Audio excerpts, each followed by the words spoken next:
Hey guys, पढ़ाई साथी की इस वीडियो में आपका दोबारा से स्वागत है। और आज के इस वीडियो में हम जानेंगे कि आप गुणनखंड विधि से एलसीएम और एचसीएफ किस तरीके से निकाल सकते हैं।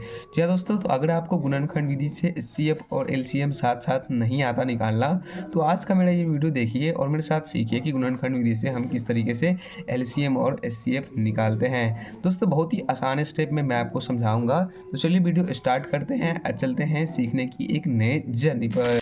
यहाँ पर आप देख सकते हैं हम दो तरह के प्रश्न लिए हैं, एक है 25 और 50 और एक है 18 और 12। हमेशा जो है एचसीएफ और एलसीएम दो संख्याओं के बीच ही निकाला जाता है, तो ये बात आपको ध्यान रखना है। तो चलिए हम फर्स्ट सवाल का जो है गुणनखंड विधि से एचसीएफ और एलसीएम दोनों साथ साथ निकाल के दिखाते हैं आपको। तो यहाँ पर आपको सबसे पहले क्या करना है कि जो भी संख्या है, अब यहाँ पे देखिए कौन कौन सी संख्या हैं। यहाँ पर 18 है और यहाँ पर कितने हैं, 12 है। तो 18 12 को आपको गुणनखंड निकालना है। तो 18 और 12 का गुणनखंड किस तरीके से निकालते हैं, चलिए यहाँ पर हम देखेंगे। तो सबसे पहले तो आपको यहाँ पर 18 और 12 इस तरीके से लिखना है, ठीक है। और इसके बाद क्या करना है आपको, जैसे आप एलसीएम बनाते हैं भाग विधि से, सेम वैसे ही आपको 18 और 12 को दोनों अलग अलग संख्याओं को क्या करना है, तो गुणनखंड निकाल लेना है। तो यहाँ पर मेरे पास एक रफ पेज है, हम रफ पेज पे जो है गुणनखंड निकालेंगे। तो सबसे पहले हम 18 का गुणनखंड निकाल लेते हैं। तो 18 का इस तरीके से गुणनखंड निकालेंगे। गुणनखंड निकालते समय आपको ये सोचना है कि कौन सी ऐसी छोटी से छोटी संख्या है जिसमें 18 आता है। तो क्या 2 में 18 आता है, बिल्कुल आता है। तो 2 से हम लगा देंगे। 2 से लगाने के बाद ये यहाँ पे कितना आ जाएगा, तो यहाँ पर आ जाएंगे 9।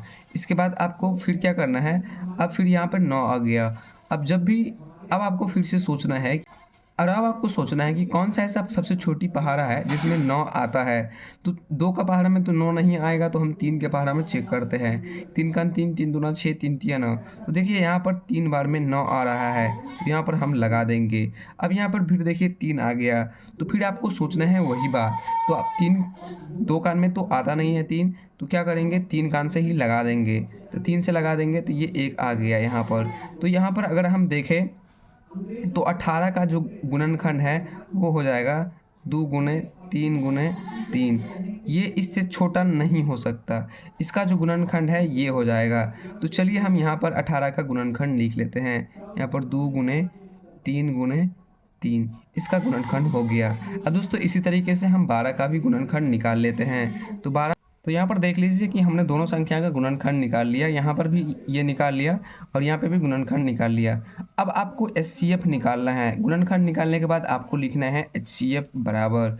देखिए दोस्तों, एचसीएफ बराबर आप कैसे निकालेंगे, आपको यहाँ पे ध्यान देना है। अब आपको क्या करना है कि जो भी आप गुणनखंड निकाले हैं ना, तो एचसीएफ निकालने के लिए आपको जोड़ा लगाना है। क्या जोड़ा लगाना है? जब भी आप एचसीएफ निकाल रहे हैं तो आपको एचसीएफ निकालने के लिए जोड़ा लगाना है। तो यहाँ पर जो भी ये इसका गुणनखंड है, यहाँ पर हम जोड़ा लगा देते हैं।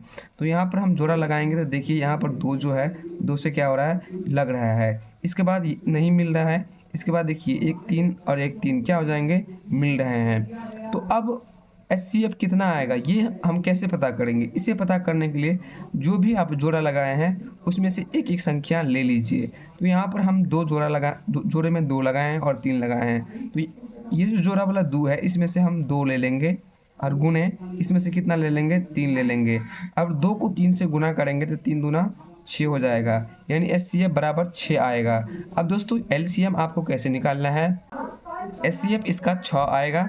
और अब हम चलते हैं एलसीएम की ओर। अब देखते हैं कि एलसीएम इसका कितना आएगा।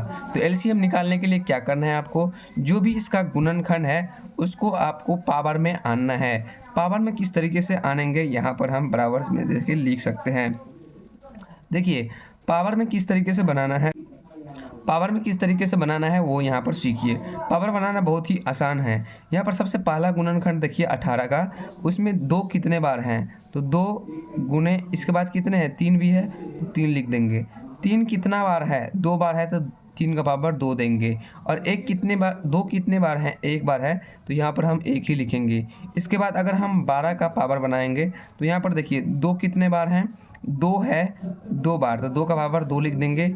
इसके बाद गुने 3 का पावर 3 1 बार है, तो गुने 3 का पावर 1 लिख देंगे। ठीक है दोस्तों, पावर लगाने के बाद आपको क्या करना है, कौन कौन सी संख्या हैं वो आपको यहाँ पर लिखना है। तो यहाँ पर देखिए एक संख्या 2 है और एक संख्या 3 है, नीचे भी 2 है और 3 है। तो यहाँ पर हम क्या करेंगे, 2 गुने और 3 लिख देंगे। अगर यहाँ पर गुने 5 भी रहता, 5 का पावर 1 रहता तो आपको यहाँ पर 5 लिख देना था, ठीक है। तो यहाँ पर 2 और 3 दो ही संख्या है, ठीक है ना। तो दोनों को दोनों हम यहाँ पर लिख दिए। अब यहाँ पे आपको क्या करना है कि जो भी जिसका भी पावर बड़ा है उसका पावर आपको यहाँ पर लेना है। तो 2 के पावर कितना ले लेंगे, 2। इसके बाद 3 का पावर सबसे बड़ा वाला कौन है, 3 है, तो 2 है। तो 3 के पावर 2 ले लेंगे। अब आपको क्या करना है, अगर आप पावर को हम गुना करेंगे तो 2 का पावर 2 मतलब होता है 4, और गुने का गुने। इसके बाद 3 का स्क्वायर यानी कितना होगा, 3 तिया 9, 3 का स्क्वायर यानी 3 गुने 3, तो यहाँ पे 9 हो गया। अब क्या करेंगे कि 9 को 4 से गुना करेंगे तो 9 चौक कितना हो जाएंगे, 36, 9 चौक 36। तो एलसीएम बराबर 36 आया, एचसीएफ बराबर 6 आया और एलसीएम बराबर 36 आया। तो यहाँ पर देखिए दोस्तों कि यही था एचसीएफ और एलसीएम भाग गुणनखंड विधि से। अब आपके लिए एक सवाल है, आपके लिए कौन सा सवाल है, यहाँ पे आपको ये जो सेकंड दूसरा प्रश्न है 25 और 50 का, इसका आपको गुणनखंड विधि से एचसीएफ और एलसीएम निकाल के कमेंट बॉक्स में उत्तर देना है दोस्तों।